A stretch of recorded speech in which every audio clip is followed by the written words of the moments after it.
Today we're going to talk to you about some green building practices that can help with sustainability in the urban environment through things like water management systems and solar panels, gutterless buildings, and etc.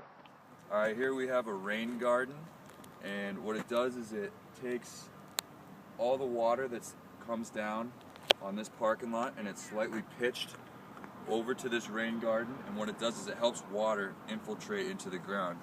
And here it enters here, we have a curb cut and it goes in here to the stones, and this area fills up, allows it to infiltrate a little bit, and when the water gets really high it goes over these overflow pillars, and what it does is water starts going through these cracks and it allows this one to fill up, and then it keeps happening and happening and happening until it gets down to the end.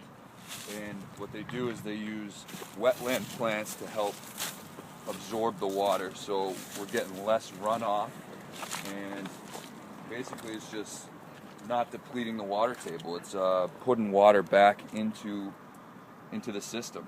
And then come down to the end, and these are all wetland plants, and then down at the end everything fills up and it exits, and any water that is left over goes into a drain down at the end, and that's piped away, but it really helps save a lot of the water.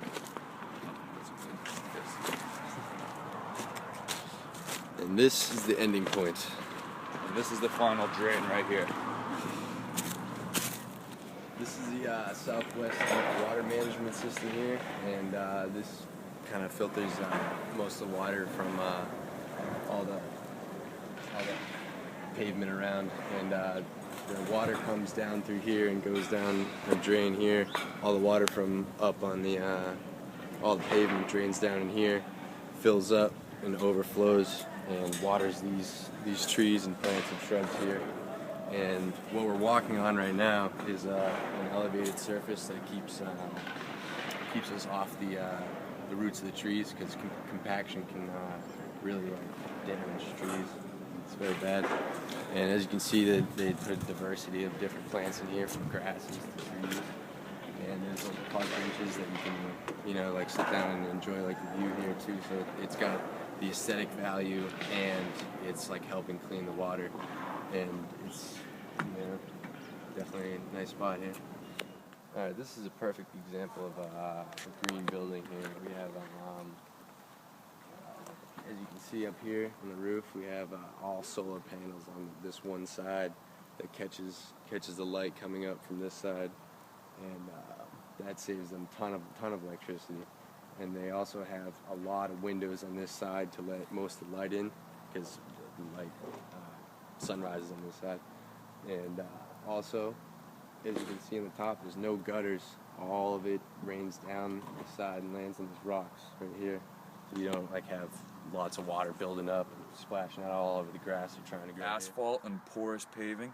Here we have, these are the parking spots for this parking lot, and as you can see, there's holes in between the concrete, or the pavers, I mean, and the pavers allow the ground to give support for the cars, so you're not making ruts in the grass, but the holes allow the water to get through and infiltrate back into the ground. And this is porous asphalt, and we're going to show you today how it works. I'm going to pour this bucket of water, and you'll see on most asphalt the puddle would remain sitting there until it evaporates. This allows the water to go through it and infiltrate back into the ground.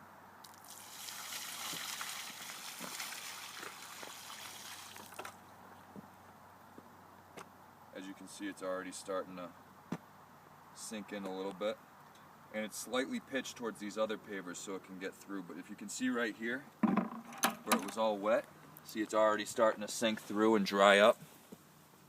It takes a couple minutes, but it does work, and it's an effective way that people can do parking lots now and not have a lot of runoff water, and there's no need for sewage drains or any of that stuff, because it goes right back into the water table, which is a very good and sustainable thing. Okay, this is about 5 minutes later, and as you can see, a lot of the water is drained through this porous paving, and the leftover water is draining this way because the parking lot's pitched towards the center. And what it's going to do is it's going to get into here and drain through this porous paving, And if we really have a lot of water, it'll drain through this, and it'll go into, this is what we call a bioswale. And the bioswale is made of all wetland plants, and it holds water so it can help infiltrate back into the ground. And what it does is it doesn't actually start getting drained out of here until the water table gets above this, which you can imagine has to be a lot of water. And then over here you can see they use a type of very sustainable walkway to get across the bioswale. It's stones and grass, so once again, no water's getting piped out of here. It's a very green way of building here.